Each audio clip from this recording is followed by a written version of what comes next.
Good morning. Hello, everyone. It's Friday. Woohoo, woohoo.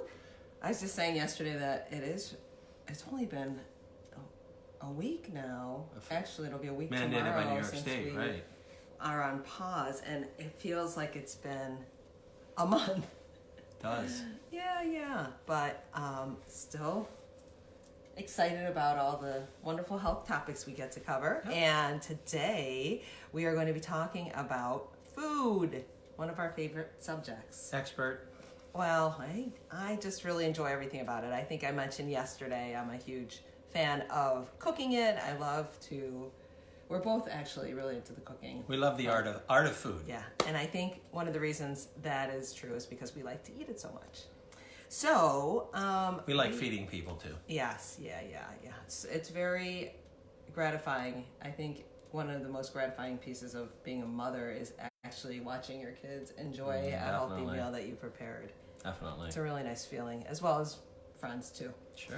So, a lot of people will ask us when we are in the treatment room what we believe is the healthiest diet. And all the time. Yeah. All the time. And in a good way. I mean, yes, in a good way. Wonderful. And I think that can change from person to person, but in general, what I'd like to throw out there is the whole foods plant-based diet.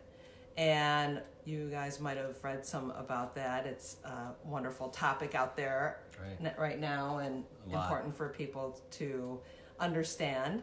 And we just thought maybe we'd go through what that means and explain it a little bit further, right? Sure. Maybe throw in a little bit how we use that in the treatment room. So whole foods are foods that are as close to nature, as close to how you find them in nature as possible. Mm-hmm. So that means that they haven't been processed very much. Generally, if you see something, that's in a package with a lot of ingredients, there's some processing that has gone on. That's not always true. There's some Whole Foods products out there that, do a pretty good job and have multiple ingredients. So as with anything with food, and I think that's why this makes it such a hard topic, it's constantly changing. And, they'll tell you, this week it'll be, eat this, it's so good for you. And next week, don't do that, it's really bad for you. Oh, yeah.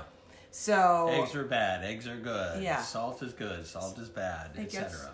It gets really confusing. So I think the Whole Foods piece of it is something that is pretty consistent. And when we eat food as close to nature, as a natural form as possible, and then we're going to get some wonderful nutrients out of it. And can I say one thing, just to interrupt Laura briefly? In ancient China, when you were sick, the very first thing the practitioner asked you, very first, what are you eating? That's what they started with, no matter what was going on with you. So this is, of course, more in agrarian ancient China, but still, we still have to eat. And we've adopted that theory in Western medicine as well. Sometimes it's called first-line therapy, because a lot of the chronic illnesses, the first line of therapy you could use, like things like diabetes, heart disease, even certain types of cancer, they're looking at food quite a bit. So it's the first line. We want to look at that. Sure. And in addition to some other treatments as well, but that's a great place to start, and something you can do at home. So I actually was talking to our Reiki practitioner, Angela Toda, yesterday. Hi, Angela. Hi, Angela. We were speaking about how we can help people right now, and how we're going to help our balanced patrons, because we feel like we have to close all of a sudden. We feel terrible about that, and we want to make sure that they feel supported. And she said to me, Laura, 2 things that people can control right now, and I think that's a big issue, people being unsure about the future right now and feeling like they can't control things. Right. But 2 things they can control right now is what they're eating and what they're thinking. So let's think about good things to eat. So we talked a little bit about the whole foods piece, and then let's talk about the plant-based piece, because oftentimes when we teach cooking classes, my colleague Darlene Easton, who is also another practitioner at Balance, and I teach cooking classes at the YMCA here and also at Balance through Tribe by Weight, our wellness community. And when we explain plant-based, oftentimes people think vegetarian, and it is not necessarily vegetarian. It can be vegetarian. Sure. But really, it's the goal to have most of your food derived from plants. So that can mean that it's vegetables, it could be fruit, it could be legumes, it could be grains, it could even be oils that are derived from plants. And that doesn't mean that we're not eating nice sources of protein. So when we say nice sources, things that are like organic, grass-fed, farm raised, so that type of thing. No antibiotics. Yeah. Doing the best you can on your protein choices. And tomorrow I'm actually going to go into kind of like what your plate should look like. So that'll be That's really cool. Beautiful stuff. Hi, Pam. We have the whole foods, we have the plant-based kind of basic concepts, but things that you can work on certainly at home. And one challenge you can look at this week, because I love to give people challenges. Yeah. First of all, goals. Right. I like the idea of actually going into your pantry this week and your cupboard and checking out how much processed food is in there. And reading the ingredients. And the goal, Michael Pollan wrote this, I think, in his book In Defense of Food, which is fantastic. If you get a chance to read that, such a great book. I think it's from like 2008 or something like that, but Right. still holds very true. And go into your pantry, go through what's in there. If you find processed foods, if you're inspired by this, you can put them in a box and then bring them over to the food pantry and donate them. And then you can just kind of do this detox of your pantry and look to do more of the whole foods plant-based eating. Yeah. All right. And then if you're already kind of a whole foodie, then you can just look at kind of increasing the whole foods that you're eating, especially fruits and vegetables right now. Okay. So, which is oddly enough not in shortage at the grocery stores we shop at. I know. We've been to several, whether it's Wegmans, our local Wegmans, BJ's. We've heard this from people that go to Aldi's or Tops. Plenty of produce. Yes. It's really interesting that there is tons of fresh food out there. Yeah. So Yeah. I just wanted to say that. It is interesting. I noticed that it was very dramatic early when it on, first right? started. Yeah, I said, the produce is still beautiful. So we're very lucky about that, Right. and we're very lucky in our country because we do have a decent food supply. Yes. It's just the toilet paper. I don't know what's going on with that. And thank you, truckers, for all the fresh produce you bring to us. So Yes. So if you are interested in finding out more recipes for Whole Foods, you can go onto our website, balance152.com. Right. And there's actually a page of recipes that are whole foods based and very healthy. One other little tip. Did I say, when you're shopping, look for foods that are 5 ingredients or less.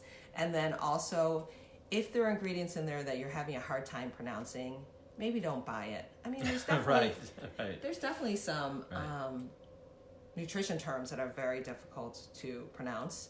Like a lot of people get hung up on quinoa, but it's actually really very good. Well, Michael Pollan in his book says if he has the grandmother rule. If your grandmother didn't cook with it, maybe you shouldn't. So the old days, he used to have a can of peas was water, salt, and peas. Well, now you pick up a can of peas, and there's about 17 different ingredients in there. So we've complicated it a lot. Yeah, so the 5 ingredients or less when you're shopping, if there's a package with 5 ingredients or less. And then also, if you can't pronounce it, put it down. Right. And then 5 to 10 servings of fruits and vegetables a day. And hi, Jasmine. I know there's people on here with small children, so if they're not eating their vegetables as well, just focus on their fruit. It's totally good.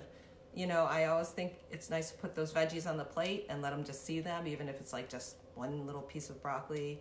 Have them taste it, because sometimes it takes multiple times of tasting it for people to like it. That includes adults. Children like colors, but you should. And this genius, beautiful woman could talk about the colors, and she's going to do the plates tomorrow. But you should be pretty what you eat if you can. There's blueberries and melons and things you can just. It just feels good to eat pretty food. Yeah. All right, and Angela actually piped in saying there's no problem finding organic meats either. Okay, so that's not true in the Perryton Wegmans. No. There's no organic meat. And in fact, it went before the regular meat, which actually made me feel really good that people are paying attention. Right, yeah, that's true. So I'm hoping, maybe Angela, you're shopping in the Penfield Wegmans, so that might be a good tip, a good heads up. Woohoo! All right, I think that's it for today. So those are just some things to work on today. Start slow, be easy on yourself. And tomorrow we're going to talk about what your plate should look like. This could be, I mean, literally Laura could sit for hours and talk about food in such a great way. She's so knowledgeable. Thank This you. is just, we're just launching from here. So about that. Good, So good. Oh, Pat said she's been practicing the simple breathing that we taught yesterday. Good, good, good. I'm so glad. We'll have more breathing exercises coming up. And then we also got a request for acupressure for stress relief. So that's going to be coming up too. yes, yep. Thanks. One for of that our favorite suggestion, things to Mary. teach acupressure for. So Yes, actually, yes. yeah. All right. Happy shopping. Oh, also eat organic if you can. Okay, take care. Bye. Bye, everyone. Not so much in organic veggies. Where to find? Oh, Nancy. Okay. Organic veggies. So I would say that if you can't find the fresh, it's absolutely fine to be eating the frozen organic veggies, and they've been in pretty good supply. Right. I know in our local grocery stores, so trying that out. And then if you can go on the EWG websites, I'll actually post that link at the bottom after we finish today. There is something called the Dirty Dozen and the Clean 15. Yes. Oh, yeah, right. So it tells the most pesticided produce, fruits and vegetables out there that you want to avoid if you can't buy it organic. And then it also has the cleanest. So you can look at that list and say, okay, well, I'm not going to buy this organic because it can get expensive. I totally get that. So check that out, environmentalworkinggroup.org. And that is a fantastic resource. There's a wealth of information about healthy eating and helping out with the environment on that website. May I just add one thing? There's a question about organic, local.